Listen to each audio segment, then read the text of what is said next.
A blessed day mga sir. Share ko po itong typical na control panel na ginagamit sa mga booster pumps, lifting pumps, tsaka mga submersible pumps. Turo ko sa inyo yung mga basic na parts. Ito yung breaker natin. Ito yung impulse relay. Kung tawagin nila ay changer or pulse relay. May timer tayo. Meron tayong contactor for sa pump 1, sa pump 2. Ito yung overload. Ito naman yung mga trip relay. Ito nag-a-act as pump 1, pump 2 lang to. Ito po yung float switch. Tapos meron lang akong nilagay na looping. Ito yung selector switch natin. Meron tayong on, off, and auto. Pump 1, pump 2. Ito yung run. Control on. Pag in-on natin, magkakaroon ng power. Ito yung low level kung sa draining.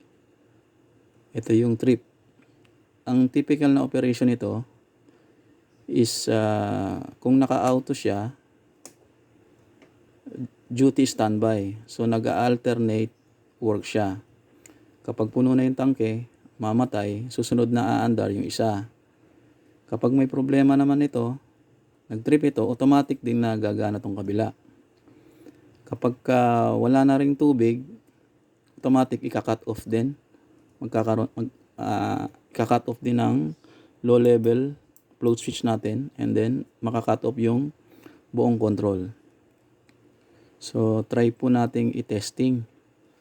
Ito pa pala isa. Itong isa nilagay ko lang to. Pwede siyang assist lang ito. Kunyari hindi kaya ng isang pump, automatic din na tutulong. Optional po ito. Depende sa requirements. So i-try natin i-testing. Testing natin. Nagagalaw yung power. Ayan, normal condition. Kung application is submersible pump, ang status niya is walang tubig, low water. So mag-i-indicate siya ng low water. Pag may tubig, ito yung float switch. Pag medyo umangat siya, mamatay. Okay? So i-ano po natin ng auto position. Pag naka-auto position, mag-alternate siya. Kapag magde-drain, meron siyang timer na 5 seconds. 5 seconds, gumana yung pump 1. And then, pag wala ng tubig, again, mamatay. Mag-i-indicate yung low level. Again, pag may tubig, automatic, yung pump 2 ang gagana. Okay? Again.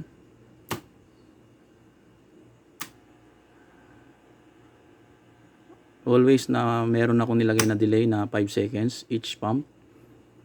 Yun. Okay.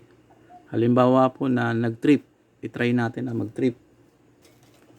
Itong overload, andito yung overload niya. Meron siyang manual na tripping dito. So halimbawa nag-umandar.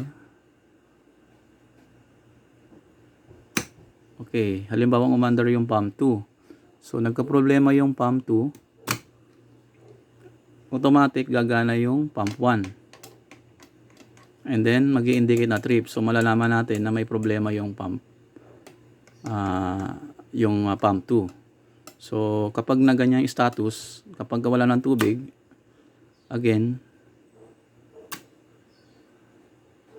the same pump 1 ang gagana. Halimbawang na-rectify na yung pump, so i-reset dito. Again, back to normal operation yan.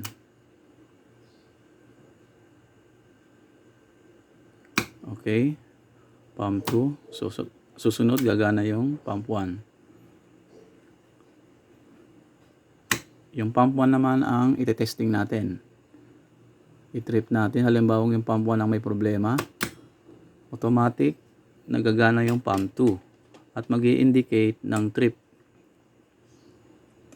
So ito manonotice ng maintenance na may problema yung isang pump. Okay, ganun po. Tapos after na ma-rectify, i-reset and then back to normal again. Okay, i-try naman natin sa hand mode, sa manual. Subukan muna natin isa. Okay, sa manual is controlled pa rin lang siya ng float switch. Hindi rin pwedeng gumana ang mga pumps kung walang tubig. Meron kasing ibang control panel na nababypass pati float switch, na hindi maganda sa pump yon. Okay, try natin kabila. Okay, pwede rin siyang dalawa. Yan, biglaan, okay, biglaang ulan, yan, biglaang buhos yan. Okay, so ito po ay ang application niya sa submersible pump. Ngayon i-try naman natin kung ang application is sa lifting pump. So magkakaroon tayo ng another na float switch. I-off muna natin. Okay, meron ako ditong isang micro switch. Ito yung nag-a-act as another na float switch natin. Meron dito na terminal, aalisin ko yung looping.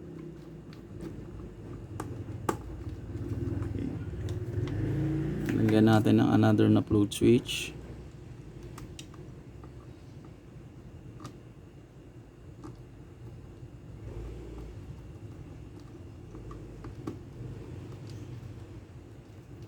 Okay, i-on natin.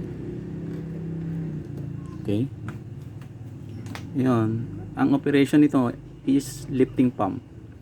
Ito yung low level, nasa low level sa ground tank. Ito na yung sa roof water tank. So pag walang tubig, hindi gagana yung pump. Hindi gagana. Kahit i-manual natin, hindi rin siya gagana.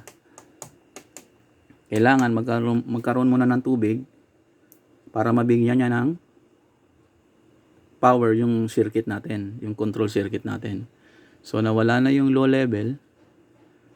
After mawala ng low level, maaari nang umandar. Ngayon, itong position na to is assuming na puno yung tangke sa rooftop. Ngayon, halimbawa maraming gumamit at bumaba na yung float switch. Pagbaba ng float switch, yan, umandar na, nag-activate yung timer, 5 seconds. Okay, nag-run yung pump 2. Again, na bumaba yung tubig. Yan, tumaas yung tubig. Water full, off. Okay. Again, yung isa naman ang gagana. May gumamit. Okay. Okay, kabila naman. Okay, bumaba uli. Halimbawa naman na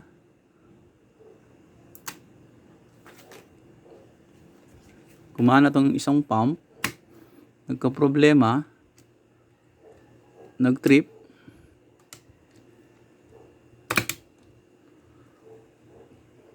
Nagka-problema itong pump 1, automatic mag-trip siya, magkaroon ng trip indicator, and then automatic yung pump 2 ang gagana.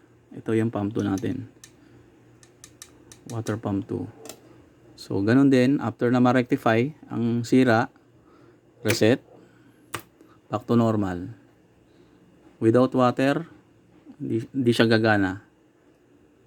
Okay?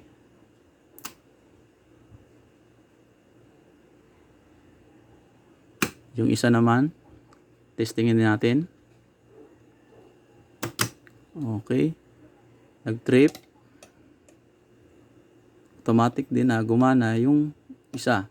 So, hindi magkakaroon ng interruption ang buildings. Okay? Halimbawa naman na malaki ang demand. Malaki ang demand ng building. Okay? Meron tayong option na magkakaroon tayo ng assist. Okay? Low level, walang tubig. Ngayon, water full na yung ground tank natin. And then, that time pa lang. Okay.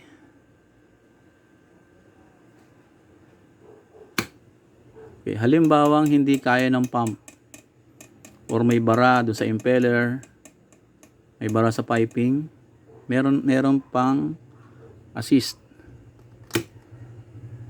Ito. Yan, ayusin natin.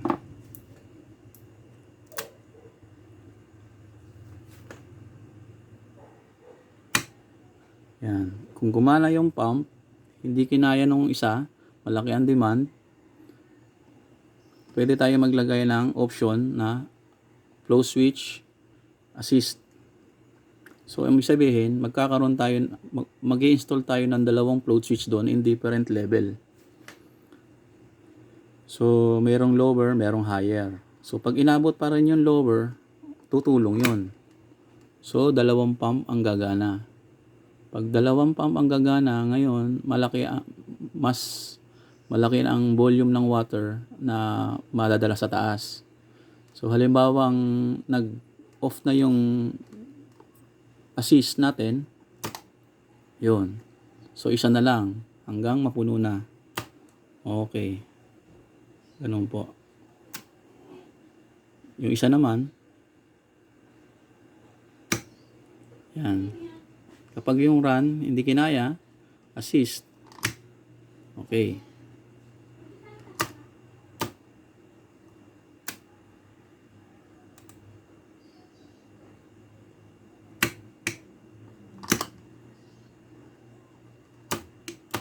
Ito po, nag-act as a flow switch lang. Wala na kasi akong micro switch. Ito lang ang ano ko. Ito is normally open. So, dalawang flow switch sa taas. Okay?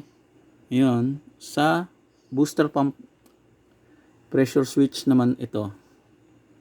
Sa booster pump naman, ganun din ang without water, hindi siya gagana. So, yun, yung ground tank natin may tubig. So, mawawala indication ng low level. Ang low level din kasi, indication to na sa maintenance na kukunti yung tubig niya.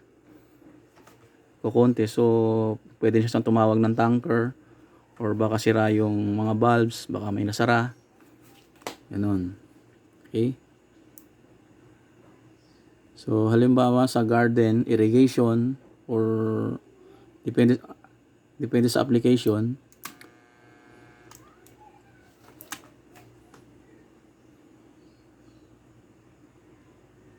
Yan. Pag hindi kaya, may another na pressure switch assist. Ito, pressure switch or flow switch. Assist, control. Okay? Dalawa siya. Kapag nagbukas ng another na valve, depende sa garden na didiligan. Okay?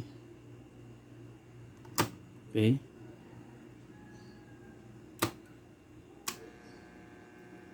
Ganun pa rin ang operation niya, alternate.